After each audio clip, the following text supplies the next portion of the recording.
Alhamdulillah masih di Islam itu indah. Dan untuk yang baru bergabung, tema kita hari ini menarik sekali.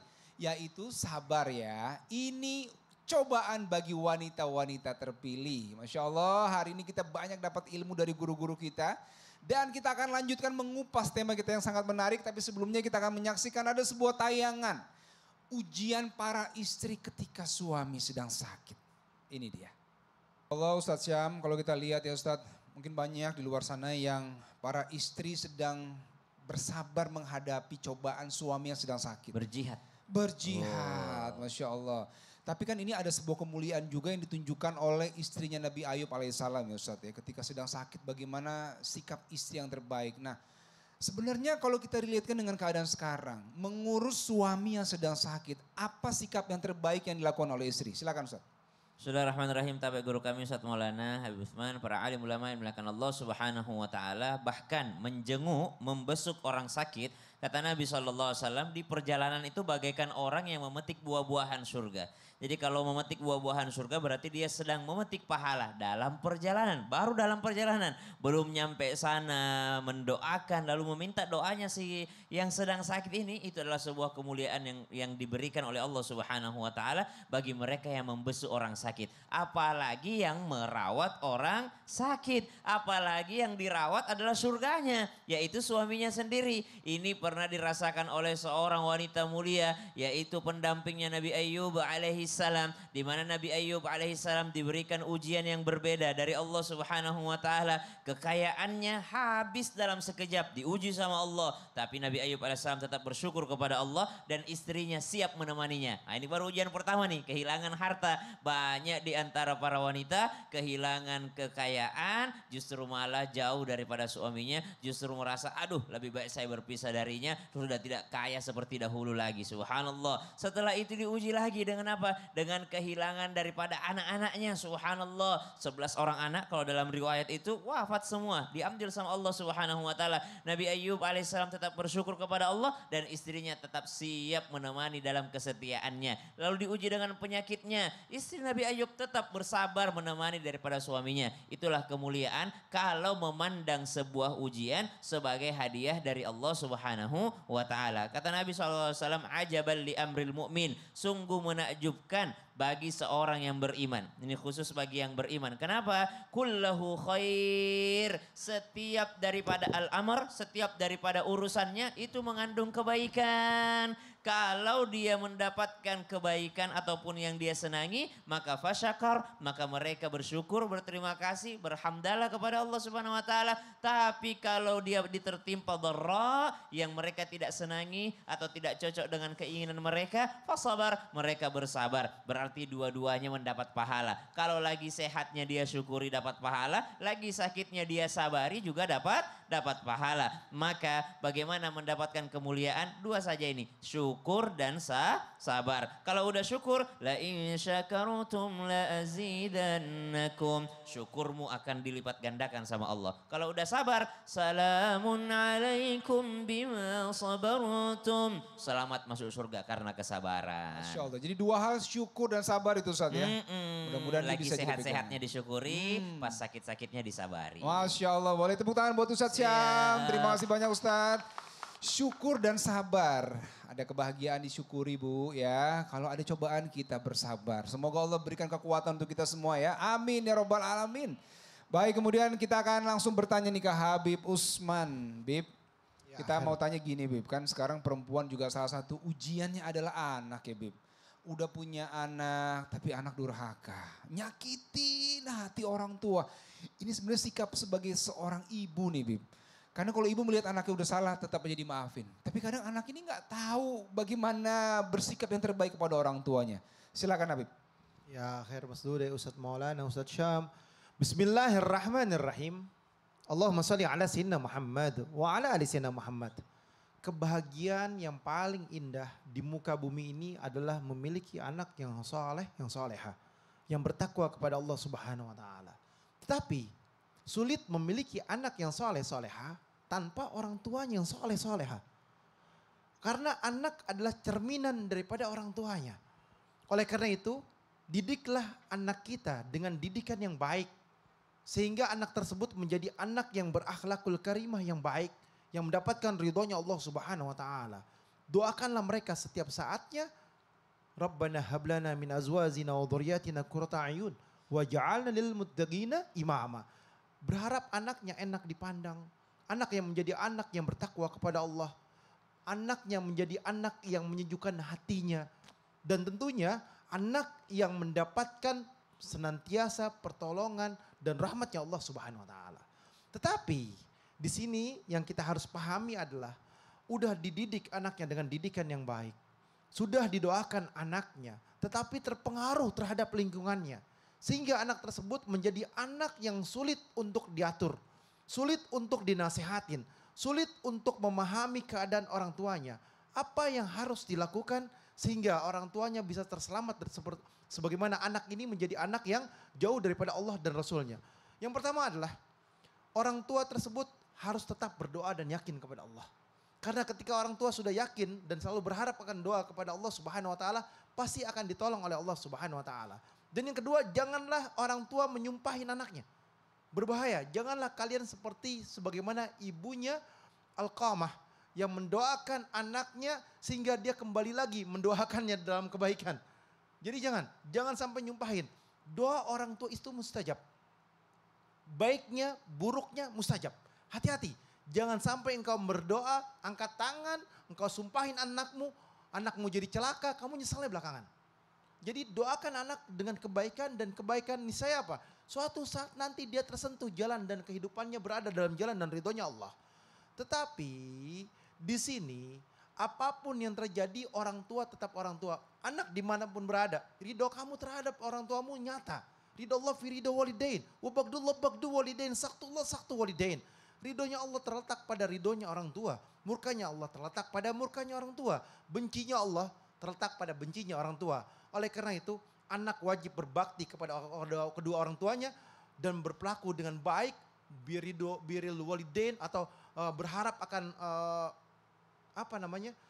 kebaikannya, kesentuhannya, ketakwaannya kepada Allah, cinta kepada Allah karena Allah cinta terhadap orang tuanya. Jadi cintailah orang tuamu sehingga Allah ridho kepada dirimu. Sehingga inilah yang mendapatkan kebaikan dan ridhonya Allah Subhanahu wa ta'ala. Dan makna yang terpenting adalah berbuat baik kamu kepada orang tuamu, niscaya orang tuamu akan berbuat baik kepada kamu. Masya Allah. Dan yang penting tadi adalah doakan jangan doa yang buruk ya Beb ya. Iya bahaya. Karena kalau mustajab doa yang ya? buruk bisa celaka, nanti kita nyesal. Pasti nyesel belakang Karena hari ya. anak itu darah daging kita. Jangan sampai engkau menghancurkannya karena lidahmu yang dalam keadaan emosional pengaruh daripada syaitan. Masya Allah. Baik, terima kasih. Boleh tepuk tangan buat Habib Usman ya, Masya Allah. Ini buat para orang tua juga nih kita, buat saya juga secara pribadi doakan yang terbaik anak-anak kita. Hati-hati kalau doa yang buruk tadi kata Habib mustajab ya. Jadi jangan sampai kita menyesali kemudian hari ya Bu ya. Sekarang kita buka segmen curhat dong Ustadz. Iya, kami curhat. Baik, siapa yang mau curhat? Boleh angkat tangannya. Oke, saya ke sebelah kiri saya ya. Tadi kan sudah sebelah kanan. Siapa? Ibu silakan. Boleh ke tengah sini Ibu. Baik, sebutkan namanya. Boleh Ibu di tengah sini silakan. Baik. Silakan Ibu sebutkan nama dan apa yang mau dicurhatkan. Bismillahirrahmanirrahim. Assalamualaikum warahmatullahi wabarakatuh. Waalaikumsalam warahmatullahi wabarakatuh. Nama Ibu Asolati dari MJKRI Cisarua. Baik. Ustadz, emang ada dosa orang tua ke anak sampai-sampai anak itu memutusin tali silaturahmi sama keluarga. Oke Ibu, sebentar. Ibu maju sedikit sini. Ya baik. Ini ada Ustadz Syam dan Ustadz Maulana Ibu nih. Langsung bertanya. Boleh diulang Bu pertanyaannya? Suaranya boleh lebih keras Dosa lagi? enggak seorang anak jika memutus silaturahmi sama orang tua? Oh oke. Ustadz, dari Ustadz Syam mungkin boleh sampai dia menjawab? hampir jatuh. Baik Ibu itu aja pertanyaannya. Baik terima kasih Ustadz Syam boleh dijawab langsung Ustadz. Bismillahirrahmanirrahim. Jadi kalau pertanyaannya tadi langsung memutus silaturahmi, maka jawabannya dosa besar siapapun dia. Baik saudara kepada saudaranya, apalagi anak kepada orang tuanya. Subhanallah. Maka memutus silaturahmi umumnya itu pasti dosa. diharamkan sama Allah Subhanahu wa taala, bahkan diharamkan oleh Nabi SAW melebihi 3 hari untuk tidak bicara. Tidak bicara saja dilarang, apalagi memutuskan silaturahim, memutuskan hubungan sama sekali. Tapi kita harus tahu secara detail alasannya kenapa, Bu. Apakah benar-benar silaturahimnya diputus atau anaknya jaga jarak? Ini Ibu sebagai ibu atau sebagai anak? Tadinya makan sama adiknya. Tapi kalau misalnya satu dia punya masalah sama adik apa sama kakaknya, jadi dianya nggak mau ke rumah gitu. Oh begitu. Iya. Kalau punya masalah. Adeknya tinggal di rumah ibu. Iya. Sementara sang kakak marahan sama adeknya. Iya. Tahu-tahu termasuk ibunya tidak didatangi. Karena adeknya tinggal di rumah ibu. Jadi semua ke bawah Ustadz. Semua ke bawah. semuanya Semua ke kena. bawah sama kakak-kakaknya juga yang Oke. nggak serumah juga ke bawah gitu. Oke. Jadi gini, mohon maaf tanpa menggurui, saya tidak ikut campur dengan urusan ibu. Tapi kita tinggal menyelesaikan. Kita tidak bahas apa yang terjadi, tapi bagaimana supaya jadi baik. Kalau memang ibu, Bu, permasalahan antara dua anak ini, ibu harus menjadi penengah. Ya. Ibu menjadi penyambung. Karena memutus silaturahmi, tadi aku hampir emosi tadi. Mana ada anak memutus silaturahim sama ibunya, kan dia pernah berada dalam rahimnya. Itu kan tidak boleh, haram itu. Maka dalam hal ini apa salahnya ibu bersifat bijaksana. Kalau memang dia tidak mau datang karena ada si adik, apa salahnya ibu tetap silaturahim sama dia. Kan kalau misalnya gini, ibu kan misalnya ibu bikin makanan, nanti ibu WA kata ibu teh ke rumah tuh nih mama masak kesukaan kamu. Tapi mah Ustadz udah 3 kali sama ibu tuh di WA, malah diblokir nomor ibu. Mungkin gini, takutnya dia dijebak. Jadi ada baiknya, ibu, yuk kita ketemuan di mana yuk? Atau ketemuan dia tempat acara atau di mana gitu. Udah nikah Bu anak ibu itu? Udah mau WA, punya WA, anak. Iya. WA pasangannya kalau gitu, WA mantu ibu. Iya, apa salahnya Iya. ibu datangi rumah anaknya? Dekat rumah anaknya. Ya lumayan jauh. Lumayan jauh atau deket nih? Lumayan jauh. Lumayan jauh, baik ya. Jadi Naik pesawat, enggak kan? Enggak. Kalau naik pesawat, kalau saya pulang ke kampung halaman. Baik, Ibu ya. Jadi sudah dijawab sama Ustadz Ya, tadi, ya, berusaha terima kasih. untuk terus bisa menjalin ya Bu ya. Insya Allah mudah-mudahan kembali rukun ya Ustadz ya. Iya. Bu ya, mudah-mudahan Karena anak-anaknya menyambut rukun. tali silaturahmi adalah sesuatu yang terputus. Sesuatu yang baik ya Ibu. Baik, silakan Ibu. Terima kasih kembali ke tempat. Boleh saya ambil mic-nya? Ya, baik Ibu, terima kasih banyak. Terima kasih juga Ustadz Syam dan Ustadz Maulana. Sekarang yang mau curhat lagi siapa? Silakan Ibu. Ya, baik silakan. Boleh Ibu ke depan sini. Langsung dengan Ustadz Maulana dan juga Habib Usman. Silakan Ibu sebutkan nama dan apa yang mau dicurhatkan. Assalamualaikum warahmatullahi Semangat, wabarakatuh. Waalaikumsalam warahmatullahi wabarakatuh. Assalamualaikum warahmatullahi wabarakatuh. Waalaikumsalam warahmatullahi. Kami dari Majelis MJKRI Cisarua Bogor. Itu MC Majelis. Majelis Komunitas Ziarah. Oke. Silakan Ibu, apa yang mau dicurhatkan? Soal ketaatan seorang istri supaya untuk meraih keberkahan dari seorang suami yang LDR. LDR ya. LDR. Terpisah jarak ya Bu ya? Betul. Baik. Poinnya sih begini, saya kan posisi saya di Bogor. Mm-mm. Suami saya kerja di Jakarta. Oh, oke. Di catering. Hmm.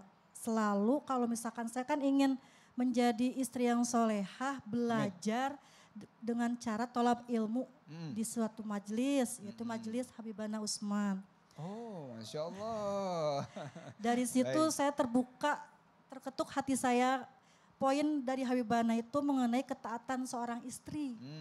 Baik. Yang paling utama itu kan saya posisi jauh. Setiap saya hadir ke majelis dari hari Senin sampai hari Minggu, saya selalu izin, tapi melalui WA. Kalau misalkan suami saya ada di rumah, saya pasti langsung ngomong ya Bu ngomong. ya. Tapi kalau enggak lewat WA. Ya. Oke. Emang alhamdulillah dari suami saya itu mengizinkan. Mengizinkan ya. Baik, Cuman yang pertanyaannya? menjadi keganjalan dari saya tuh ingin mendapatkan keberkahan.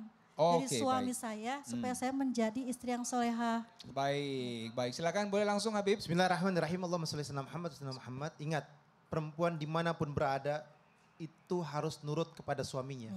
Karena apa? Naruki wa janatuki. Sorgamu dan nerakamu ada di suamimu. Dan perempuan waqarna fi buyutikunna, tempatnya di rumah. Kalau misalkan diizinkan untuk menuntut ilmunya Allah, diizinkan untuk berada dalam satu kebaikan, maka berangkatlah dalam kebaikan tersebut dan carilah ridhonya Allah di dalamnya, ambil hikmah, ambil daripada kajian tersebut manfaatnya dan untuk anaknya, untuk keluarganya. Dan tentunya kita selalu berharap dan ridhonya Allah Subhanahu wa taala, doakan suaminya agar mendapatkan ridhonya Allah. Amin ya rabbal alamin. Baik, terima kasih banyak buat ilmunya hari ini Ustadz Maulana, Habib Usman dan juga Ustadz Syam, terima kasih banyak, dan juga ibu-ibu yang sudah hadir, terima kasih. Dan juga jamaah yang ada di rumah, semoga hari ini mendapatkan ilmu baru dan kita bisa terapkan dalam hidup kita. Sampai ketemu di episode berikutnya. Jamaah, jamaah, alhamdulillah. Assalamualaikum warahmatullahi wabarakatuh. Waalaikumsalam warahmatullahi wabarakatuh. Ilahi lastu